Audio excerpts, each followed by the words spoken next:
I think it's probably cultural based on the MMO producers. I know that the CCP producers love it. They've said they've loved it. Pretty much every Mm, fan fest they've been at questioned about it and said, "Hey, we think this is fantastic. We're not going to stop this." But I think a lot of MMOs try to make their MMOs as user friendly as possible, and getting all your shit scammed does not go into the list of user friendly. mm. Now, have you ever seen a kind of a slide onto the infringement of real world security or privacy issues when you've seen that kind of thing?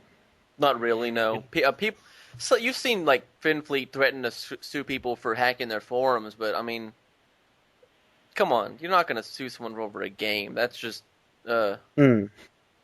But what about that other kind of I'll come around to your house and sort you out kind of, or have you seen anything like that? Or I've seen threats, but I mean, the people who make the threats or even carry them out, those aren't well-adjusted people. That's not something you mm. can stop by changing game mechanics. People that are fucked up like that are going to be fucked up regardless of what you do. So do you feel that if you do believe that to be true, do you ever feel that the kind of antipathy that Goonswarm has towards other groups, do you ever feel that kind of blurs into a real world problem? Say if you might have someone that you don't like and you share photos of them or say remark about their real life issues and things like that. A daughter's a goon doesn't count. Um, Honestly, a lot of the Hmm. photos and stuff that have been shown have been posted on the internet. If you post something on the internet where it's publicly available, that's public domain. If you don't want people seeing it, don't fucking put it out there. There's pictures of me. Right. There's all sorts of pictures of me. There's embarrassing pictures of me. There's embarrassing videos of me. I don't give a fuck if hostels pass them around. It doesn't So bother me at so all. would you even say that in a way these people are subject to similar kind of ideas of privacy that your average famous person is a movie stars and things like that? When Um, you look at a Molly or someone like that. yes and no. It's kind of like if you post a public picture on Flickr, any random Mm, person can find it. There's mm, nothing private about it. There's no privacy being invaded because you're not posting it privately. mm. Now, if you post it privately and someone hacks your account to access it, that's different. But that isn't usually what's going on. Usually these pictures are being acquired through public domain. Mm. And there's also a kind of cultural appropriateness as well. So, for example, some of the language that Goonswarm might use is would be considered insensitive in the real world, but perhaps it's being used ironically It by your group. usually is. It's usually being used for its incendiary results. Mm. So you're just prompting a Like reaction. we called evoke Nazis because they got mad about it, because they banned us about it. If they didn't Right. react, we wouldn't do it. It was funny because they got all upset about it. Mm. Is there Okay, that's pretty good. Is there anything else that's recently come to mind that you'd like to talk about? What as far as metagaming goes? Well, any part of the game. Not really. I mean, Actually, there's one thing that I wouldn't mind asking you hmm. before I wrap things up, and that would be that in the past Goonswarm did work with Pandemic Legion, Yep. and over time things have changed. Obviously, right now there's hostilities and so on. What do you feel about that whole process of change? Did you feel that once you were friends with Pandemic Legion, or Um, do you I, think this is like just a game? it's just a game, but I have a friend that's in Elitist Ops, a real life friend, and which is in Pandemic Legion. I don't have a problem with him. He doesn't have a problem with me. We still hang out. Hmm. It really was just a. It wasn't a problem with goons in general, even though some of them have turned it into that. It was Mm-hmm. a problem. The start of the problem was Elitist Ops had a problem with Darius Johnson, Hmm. and they both just kind of stood around and demanded the other person give in. The other person never gave in, so the wedge got farther and farther. They eventually joined Pandemic Legion because they had a very similar mindset, and that sort of thing went through Pandemic Legion after Darius reset Pandemic Legion because they allowed Leader Stops in. So he's gone now. Yep. Why? He's moved, as I understand, he works for CCP now. Yes, he does. He is their like security guy. So, because things have changed in that way, do you feel that in a way maybe he left a little too late? That he kind of damaged your group, or maybe made decisions that... Do you agree with his decisions? I think that specific decision was stupid, but that's just how he deals with things. He's not very forgiving and kind. They were both Elite Stops and Darius were being huge babies about it, so they both took Because there were a lot of very strong kind of forum discussions within Goonswarm for and against, weren't there? Yeah.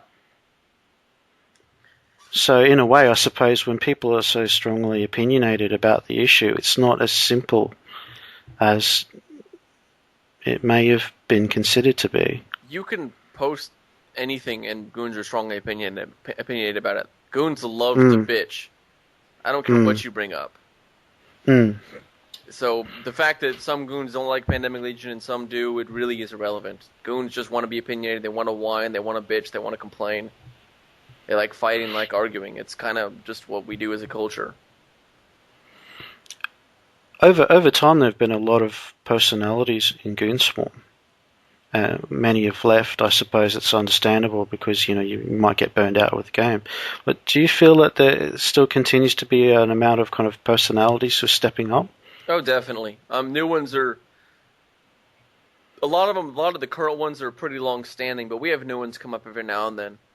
It's not as big as it was before, but then again, our recruitment isn't nearly as strong as it was before as far as SA. Most people who play EVE or browse SA have had some contact on some level.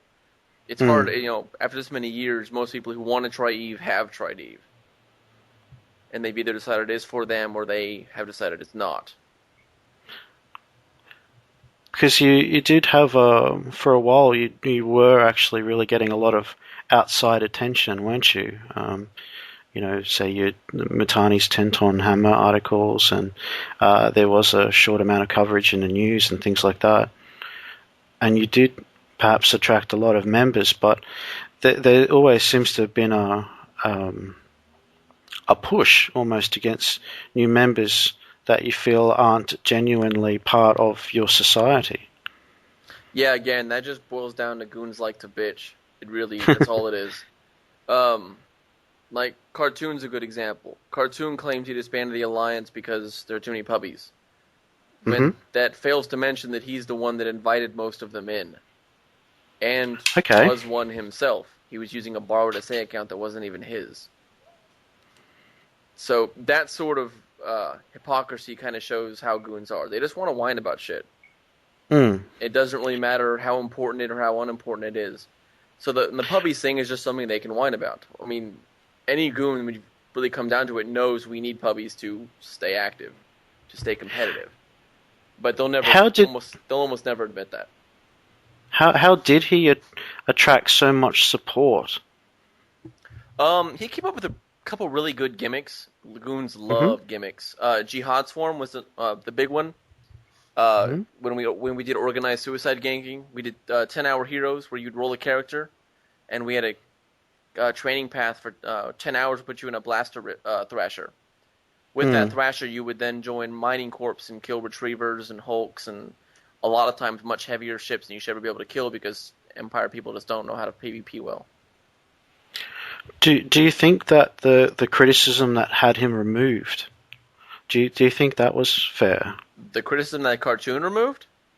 That he, as I understand it, he went away and a lot of things happened. He removed himself by disbanding the Alliance. Well, I mean to say that there was like a lot of discussion, and it seems that it was kind of like you should leave, go away. I don't mean that he was removed so much as that he was made unwelcome. We lost all of our SOV, and we found the reason was because there wasn't enough money in the wallet, and the person our security at that point was such that I think like only Cartoon had access to it. Mm. So blame was pretty squarely pinned on him. And he came Mm. back from vacation, found out that we had lost Solve, tried to make a joke about it, and everyone just jumped on his ass. Because I think you'd been doing so well at that point, but there were changes to solve and things Yeah. like that. They were adding in additional factors of pressure on the Our, amount of our planning that solve you back had to then was way make. more than we could have afforded. We could have afforded maybe 10, 12 months. We weren't going to afford much beyond that because we had so many Sino jammers, so many jump bridges, so many Sino beacons all over the place. They all added up. You get nickel and dime to death. Do you think if you'd held on to Delve as such, if everything had gone great, where do you think the game would have gone from there? Because it almost seems as if the catastrophe kind of kept things moving in the game. Well, we still would have had IT up on Fountain because they kicked PL out pretty handily because PL didn't really fight Mm. that much.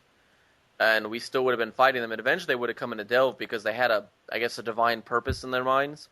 Now they don't really Hmm. have that. If you notice, they don't really have any purpose beyond, I don't even know. They just seem to lack direction in general, and that shows a lot in their fleets and their membership. I think where we are today is probably the best place we could have been. I think it would Mm. have been a lot worse if we had stayed in Delve. But because I think there was a lot of kind of comment about how you felt that you were kind of stagnating, or that there was so much ISK and so much kind of safety in the area that almost you had nothing to push against in the game. I don't know. We weren't really stagnating. We had AAA on one side. We had Siske to our south. We had IT to our north. We had enemies on all sides of us. There was no real problem with stagnation. Over in Esoteria, we were definitely stagnating. We had, Mm. 5, 6 regions, and you had to go through jump bridges, 15, 16 jumps, just to get to anything where there's remotely a red. Mm. Okay. So just to wrap things up, where are you going now? In regards to Eve, apparently we're going in a Mm. fountain. Right.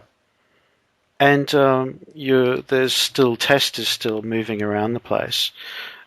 Are they still really part of your? How would you put it? Are they still close to you, or are Yeah. they kind of going their own way? No, Tess is so close. We've actually been working closely with them and taking a fountain because hopefully when the Hmm. fountain is done, it'll be tests, and that'll Hmm. be their region to play with as they wish. They've mostly been roaming around because we're kind of crowded in Declan. There's only so many Hmm. alliances you can cram into one region. So them going on almost foreign legion like deployments gives them breathing room to do what they want, and us breathing room to do what we want. Hmm. Okay. Well, thanks a lot for talking to me Hmm. on behalf of the Kugutsumen forums, and I would actually like to talk to you again in the future. Okay.